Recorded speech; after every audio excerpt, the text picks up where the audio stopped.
Diretamente para os Estados Unidos, com ele, que tem o maior home studio das Américas, o nosso querido Rodrigo Constantino. Meu querido Consta, vamos falar do que hoje? Da CPI?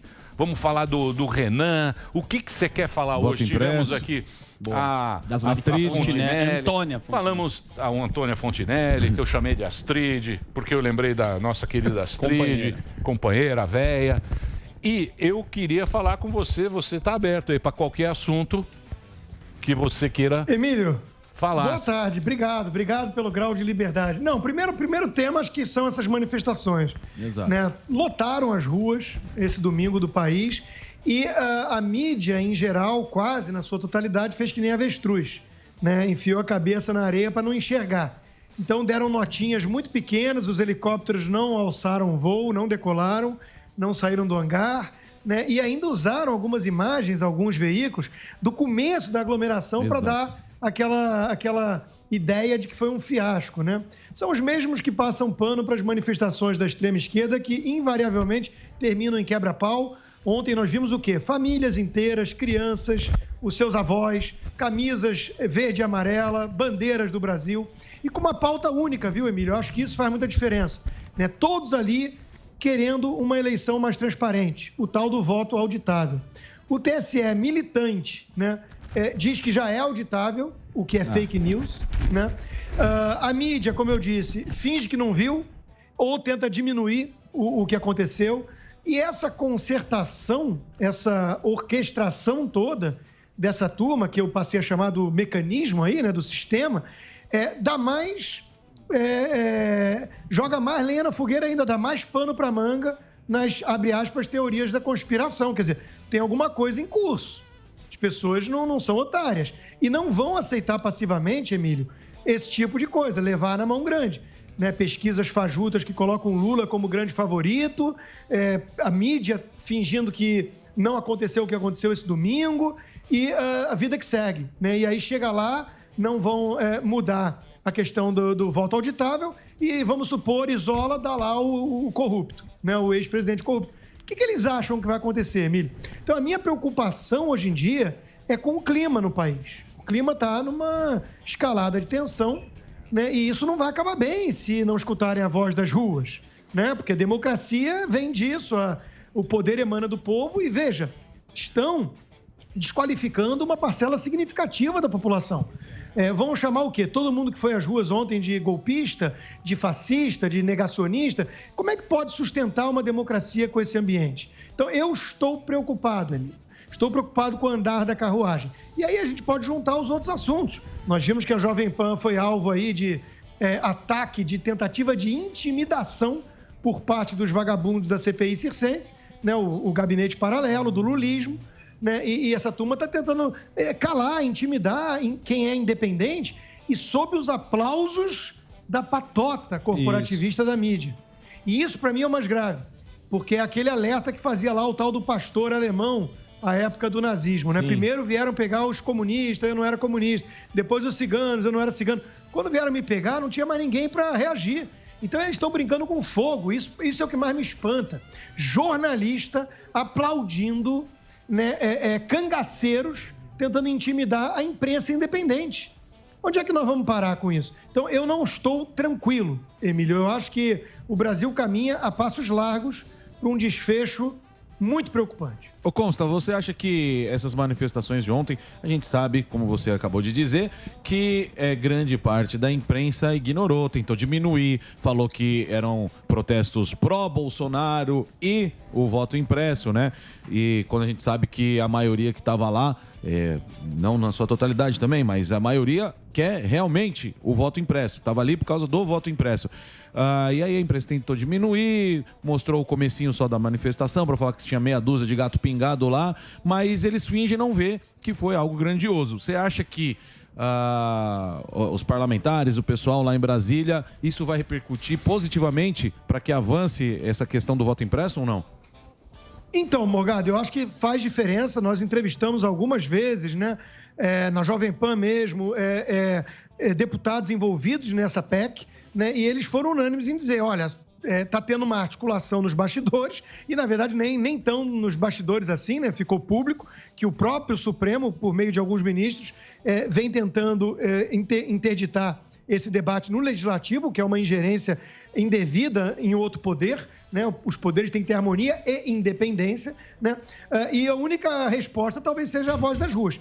Ela veio. Agora, a imprensa está tentando abafar, então eu não sei como é que vai ser lido pelos parlamentares, se eles vão achar que na cumplicidade com a mídia dá para fingir que não aconteceu o que aconteceu. Mas ficou muito claro que tem uma parcela expressiva do povo brasileiro de olho atenta a isso, né? O que mais chama atenção também, Morgado, é a mudança de postura de alguns. Isso. Eu hoje mesmo resgatei alguns, né, ali.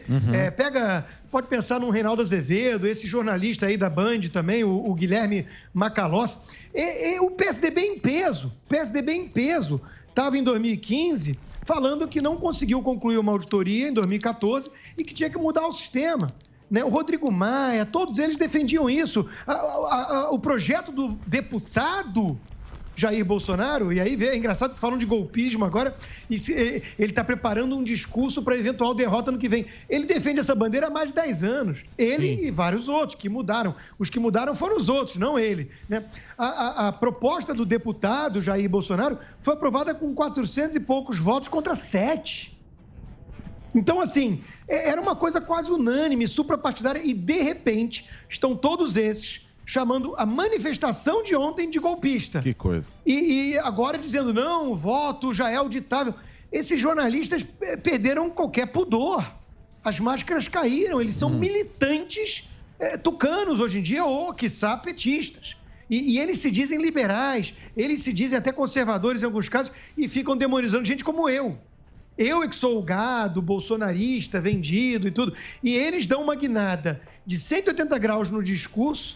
De repente, não, escutei a voz da ciência, conversei com os especialistas e, de fato, a urna já é auditável. E, aliás, falar o que eu falava 3 anos atrás é golpista hoje. Ah, vai pro inferno, né? E aí falam que eu crio treta nas redes sociais. Não, eu exponho a canalice. É diferente. Boa. Ô, Consta, você tinha Então, falado... Consta, mas isso aí, esses caras... Porque hoje em dia o que tá na moda é a reputação do cara. O cara vai em cima da reputação, Exato. gado, não sei o quê e tal. Pô, beleza, a rede social é assim mesmo e vamos tocar o barco. O problema é quando você começa a não acreditar mais em nada.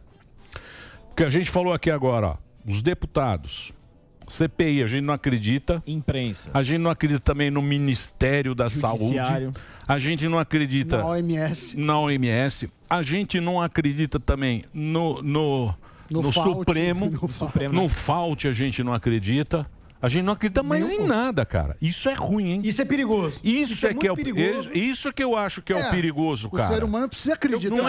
Não é o Bolsonaro. O ambiente de relativismo é ruim. total, exato. Isso é ruim, Agora, cara. O que eu acho? É ruim.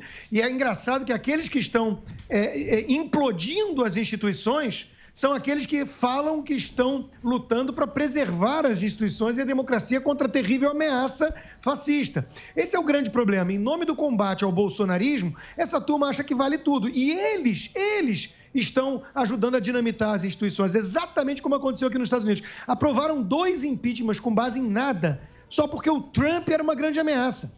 Então, eles passam pano para esse arbítrio todo, para o uso das instituições republicanas de forma partidária, a militância da imprensa que tira a credibilidade do jornalismo. Eles passam pano para tudo isso porque tem que impedir o Trump. E no Brasil, a mesma coisa com o Bolsonaro, e eles não percebem que eles é que estão destruindo as instituições. Agora, veja que curioso.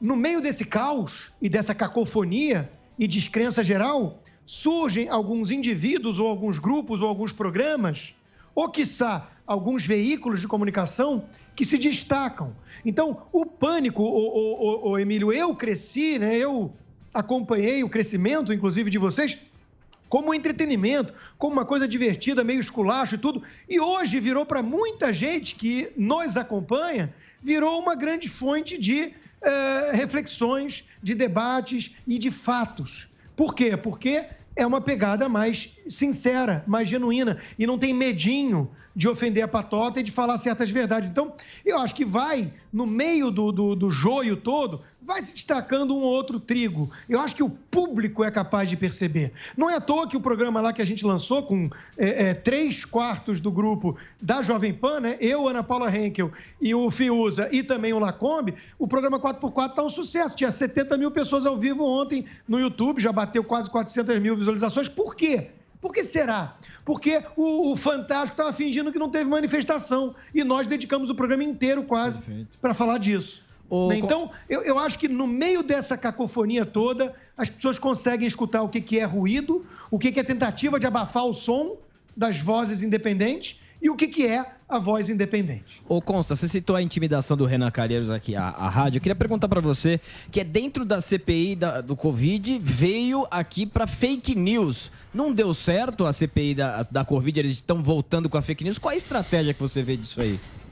Alba, a estratégia deles é uma só, né? Tentar desgastar o presidente Bolsonaro para o Lula voltar ao poder. A estratégia é só essa. Agora, as táticas é que mudam ao sabor do vento. Então já foi gabinete paralelo, já foi cloroquina, já foi não quer vacina, já foi quer demais uma vacina, né? E agora voltaram para a história de fake news. Sim. E tentando arrombar, né, os sigilos que não são nem tão sigilosos assim. A nota de esclarecimento da Jovem Pan foi muito sóbria, muito boa, né?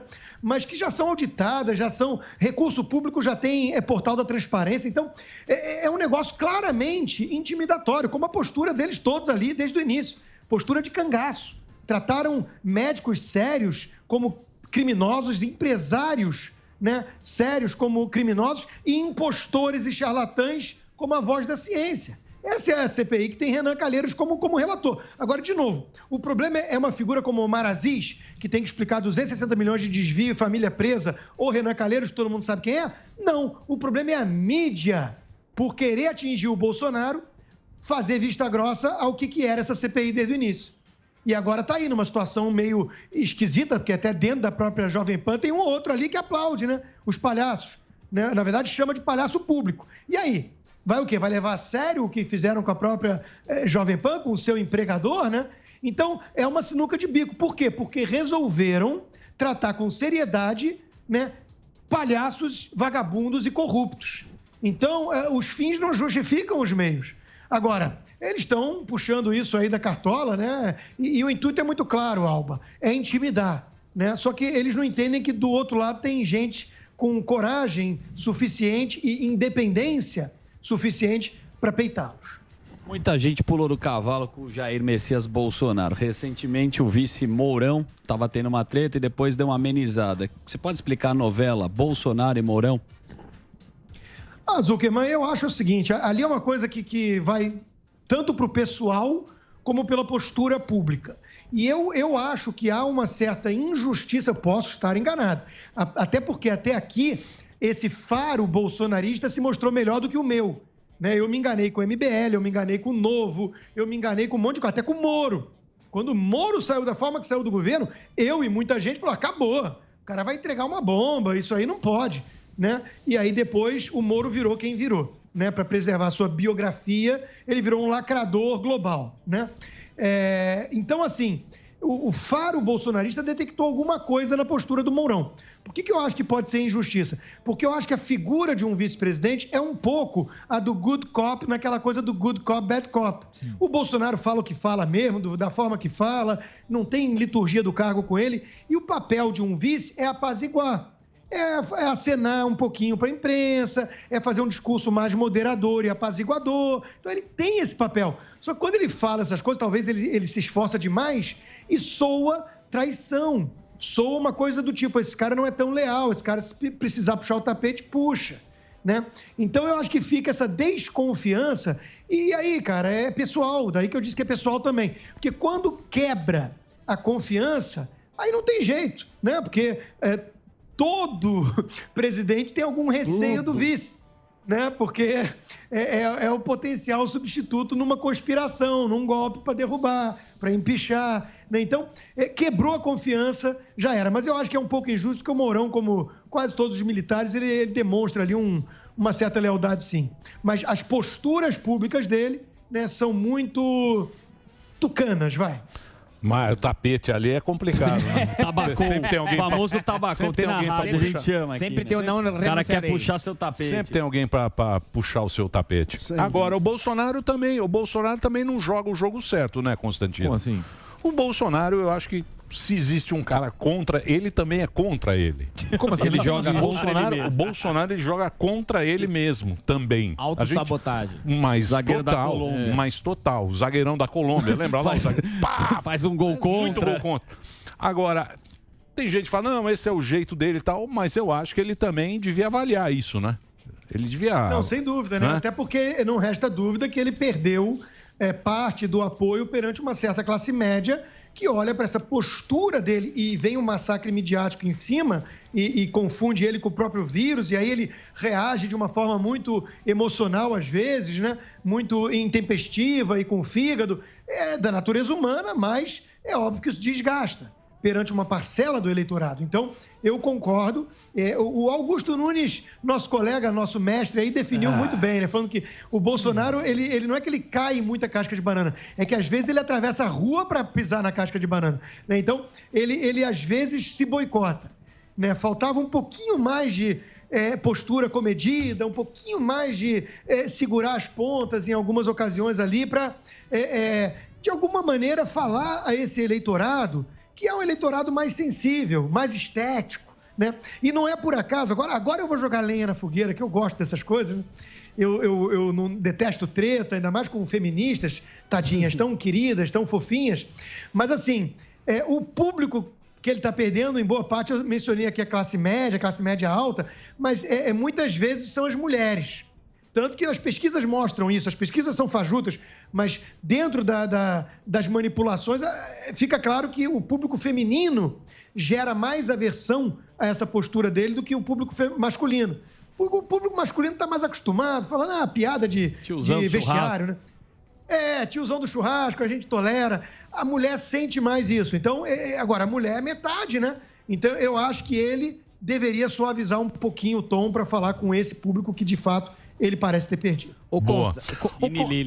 Pois não. Nili? Não, Todos têm que gostar. Todos. Todos têm que gostar. O Bolsonaro devia falar a linguagem do todos. Um pronome neutro. Eu concordo. Todos. Ô, Consta, você tinha falado desse apoio que ele perdeu. Esse apoio volta timidamente num segundo turno com o Bolsonaro e o Lula, sem avisar, sem tirar foto da vacina?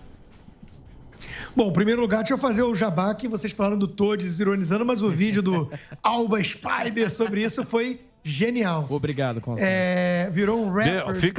Fica tranquilo que hoje eu vou falar com as meninas do K-pop. Isso.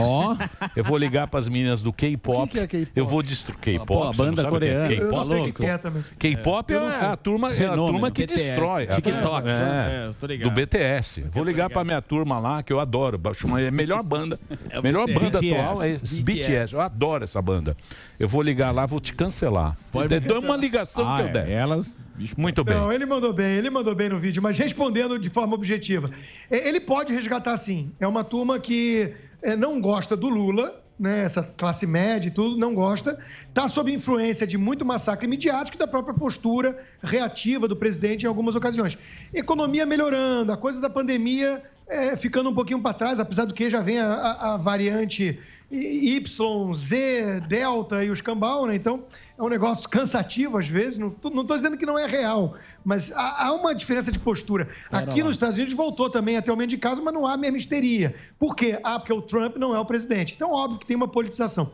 Mas eu acho que ele pode resgatar sim no segundo turno, como você disse, porque polarizou, não tem a terceira via, não tem a chapa tênis, que atenderia a essa demanda feminina. A quem o Moro fala hoje, vai? Cá entre nós. 70% do público é feminino, né? Para levar a sério aquela lacração toda de rede social. Eu acho. Mas o Moro é um bom nome, hein? O Moro é um bom nome. Sacode o tabuleiro. O Moro sacode o tabuleiro. Sacode o tabuleiro. Se você perguntar pro Fernando Henrique, ele vota no Moro. E deixa eu perguntar agora, já que o nosso... E o Fernando Henrique disse que vai votar no Calcinha, Não era no cara. Lula, agora é o Calcinha? O que tá acontecendo, Você que Consta? adora os tucanos. Ele está tendo que manter ali alguma fidelidade ao partido, né? Mas ele já sabe que o Calcinha não tem chance e que, na verdade, ele já apontou para o verdadeiro candidato no segundo turno, né? Então, ele é eleitor do Lula Isso não é muita novidade, não. Ele passou a faixa presidencial com muita emoção pro metalúrgico, né? Agora, o Calcinha está agindo aí nos bastidores, está agindo de forma muito irresponsável também, estão interditando o debate. Saiu um relatório da própria CDC aqui nos Estados Unidos com a questão da vacinação em adolescentes. Não são números muito alvissareiros, nós não podemos interditar o debate. E o Calcinha está se vangloriando agora de estender a faixa etária para adolescentes na vacinação. Eu acho que precisaria de um pouquinho mais de debate, um pouquinho mais de cautela. Mas a gente sabe que ele virou vendedor de vacina mesmo. Calcinha... É o slogan dele. Parece até lobista da China, né? A gente olha assim, parece. Calcinha tá impossível, né? Porra, você sabe que você me lembrou agora, cara? Eu tava lembrando do Fernando Henrique, né? Quando ele passou a faixa. Vocês não eram nem nascidos. Lógico que não era nada. Vocês eram bebezinho. Eu já era velho naquela época. Já fumava. Aí ele passou a faixa, ele beijou a faixa. Aí ele falou assim, estou passando para um trabalhador, para um metalúrgico. Aí eu falei, puta, que legal que o Brasil... Democracia. Puta, que legal que é o Brasil. Olha só o show da democracia. Eu quase chorei, deu aquela... Sabe quando você quase chora? Dá uma suada no olho. Não, mas não chorei, mas foi igual aquele Pretty Woman, aquele filme.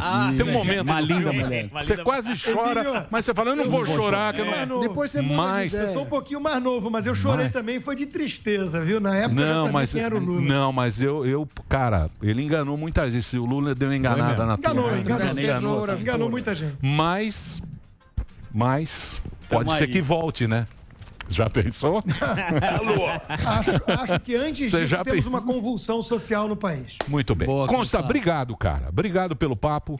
Muito bacana conversar com você. Eu que agradeço. Falamos aí de tudo. Semana que vem a gente volta. Senti falta do calcinha apertada de vocês aí hoje da bancada. Para de brigar com a Jovem Pan. O calcinha, ele vai se vacinar e nós vamos querer que ele se vacine com a calcinha vai ter que ser Coronavac.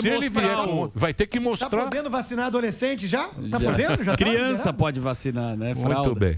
Muito bem. Aí, ó. Olha lá, ó. Momento da faixa. Olha o momento ali, ó. Olha o mineiro ali atrás. O mineiro ali atrás. Puta, como é que ele chama? Era vice, né? Pereceu já. Zé Alencar. Zé Alencar. Olha lá. Ó. Pereceu. Muito bem. Tá aí, ó. As histórias do Brasil. O Consta é uma figura, né? Consta é gente boníssima. Cara que sempre analisa. Sem tretas. Rapidamente. No Twitter ele é maravilhoso. Constantino, muito obrigado. Constantino continua lá no Twitter, né? Não tiraram ele ainda. R. Constantino. Não, ainda não. Isso. Tá brigando agora com o Paulo Matias. Cada hora é um. Uma hora é o... Não, Paulo Matias chamou ele de churrasqueiro. Mas ele tentou queimar meu lado da carne. Tentou queimar meu lado da carne. Falou que eu sou muito agressivo. O Lacombe respondeu, não, ele reage de acordo com a pedrada que ele recebe. É verdade. Você vai lá no Talk Churras, bonitão. É um inferno, é um inferno. Eu vou. Valeu, então. Um abração pra você. Rodrigo Constantino conversou com a gente. youtube.com/tudo consta. E o livro do Constantino que tá aqui, ó. Pensadores da Liberdade, que é esse livro aqui, ó, que está à venda. Tem lá tem nas livrarias e tem na livraria do Consta. Na livraria do Consta, Tudo Consta. que você já compra direto lá, Os Pensadores da Liberdade.